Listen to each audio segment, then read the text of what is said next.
Today's video dives into the world of makeup, specifically focusing on the brand Makeup Geek. If you're not familiar, Makeup Geek has been a significant name in the influencer community, with its roots deeply embedded in its unique brand history. Hey, if you're new here, I'm Kelly. I upload content 4 times a week with a keen interest in brand deep dives. I've got a whole playlist, which I'll link below, that delves into various brands, so do check it out after this video. I've been pondering on the right angle for today's video. My series has been titled The Rise and Fall of, but I want to clarify something. When I talk about the fall, I'm typically referring to the public perception, not necessarily the brand itself. And with Makeup Geek, it's a little more personal because they're in the process of shutting down.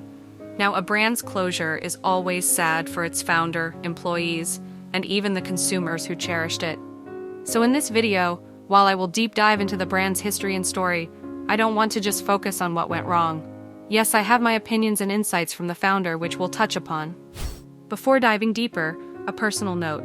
While prepping for this video, I noticed some products on Makeup Geek's website and wondered if I should snag a few. Some of you recommended I should. It even crossed my mind to check my local Target for their products. But enough of that, let's get back to the brand's story. Makeup Geek was founded in 2011 by Marlena Stell, a pioneer in the influencer community. She started her YouTube journey in 2008, a mere 3 years after YouTube's inception. Back then, the YouTube beauty scene was vastly different. Instead of just product reviews, creators like Marlena and Michelle Fan were more into teaching, making learning makeup accessible to everyone. Marlena's initial days as an influencer weren't financially rewarding. She balanced her YouTube channel while teaching middle and high school band and choir, realizing she was essentially promoting brands without earning commissions. We're doing a super fast, super easy, very natural look for the daytime. So let's begin. Cheap shader brush. I'm taking Rubenesque Paint Pot by MAC, and we're going to put this just on the lid. Natural look for daytime with some peachy Rubenesque Paint Pot showing on the lid and just a little bit of cork and remotely gray. Marlena saw an opportunity to launch her own brand, Makeup Geek. She took the bold step of quitting her teaching job and began searching for labs to produce her envisioned products. After much effort, in 2011, Makeup Geek was born. If you're a YouTube veteran, you'd remember the era of single eyeshadows, especially from Makeup Geek. These high-quality shadows were priced affordably, primarily because they bypassed middlemen like Sephora or Ulta and sold directly to consumers. By 2012, influencers had played a pivotal role in making the brand skyrocket.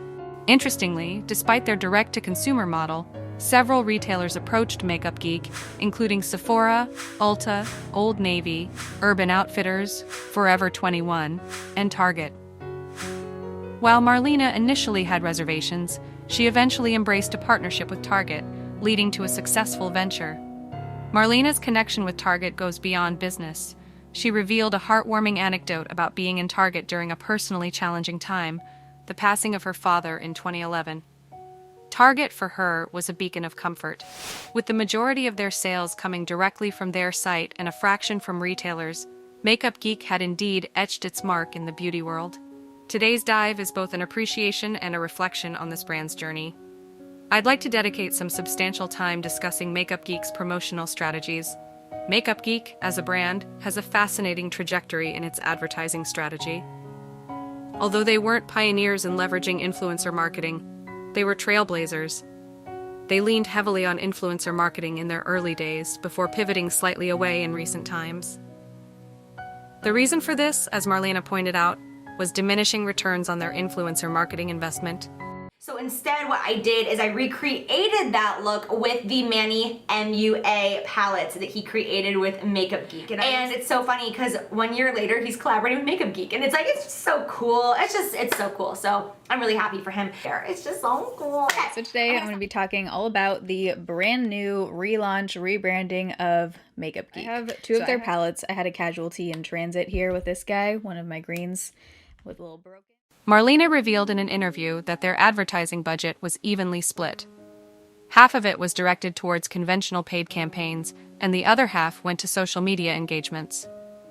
This kind of division sheds light on the changing dynamics of advertising in the beauty industry. Most notably, Marlena's observations about influencer marketing ROI declining were quite intriguing. This runs counter to the feedback from several other brands, which claim greater ROIs from influencer partnerships. Their rationale is that influencer marketing allows for precise targeting, while traditional media can often feel like casting a wider, less focused net. However, in reflecting on Makeup Geek's beginnings, one can't help but admire their strategic alliance with influencers, especially on YouTube. That was their primary platform since platforms like TikTok were still non-existent. By 2019, Marlena acknowledged a shift. Their returns from influencer partnerships were dwindling. This was coincidentally around the time of the notorious My Truth video. This video became emblematic of a time when the beauty community was embroiled in various controversies. In this video, Marlena opened up about the skyrocketing rates demanded by mega influencers, citing figures like $60,000 for a single video. This revelation stirred quite a buzz. She candidly discussed the brand's financial struggles, pointing fingers at influencers for not promoting her brand because Makeup Geek couldn't match their rising fees. While many empathized with her plight, some found contradictions in her statements. They remembered her previous stance where she claimed they were moving away from influencer marketing as it wasn't yielding results. This inconsistency led to some confusion within the community. Notwithstanding the debate over influencers' fees, the broader question that arose was whether Makeup Geek had explored other avenues. Could they not have collaborated with micro or smaller influencers? Were there not other strategies to be explored beyond paying astronomical sums to top-tier influencers? Another fascinating angle to consider is the evolution, or perhaps lack thereof, of Makeup Geek's product range. The brand experienced meteoric popularity with its single eyeshadows. However, by 2019, such products were fading from the limelight. Despite this, in 2020, Makeup Geek undertook a rebranding, introducing the Matrix system. The idea was a tantalizing one, a comprehensive palette system allowing for complete customization. On paper, it was revolutionary, but in practice it might have been better suited for a 2012 audience. The timing, of course, was less than ideal. The Matrix system's debut unfortunately coincided with the onset of the pandemic, leading to production and distribution challenges.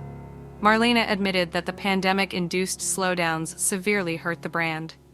However, one can't help but wonder, had the Matrix system really been a sustainable long-term strategy, pandemic or not? Its USP was the idea of enduring, customizable palettes that consumers could hold on to and refill as required. But from a business standpoint, such a model doesn't encourage frequent repurchasing. It stands in stark contrast to brands that frequently launch new collections to ensure consistent customer engagement. Marlena's entrepreneurial journey, though filled with challenges, has showcased her adaptability. While Makeup Geek has had its ups and downs, Marlena's spirit remains undaunted. She has diversified into clothing and expressed her interest in venturing into newer arenas. In conclusion, the beauty industry is fast-paced and ever-evolving. Brands like Makeup Geek, Becca, and Coastal Scents, which once stood tall, have faced challenges in recent times. Yet their legacies and the lessons they offer will remain invaluable for emerging brands. If this discussion intrigued you, do consider subscribing and liking the content for more in-depth analyses in the future.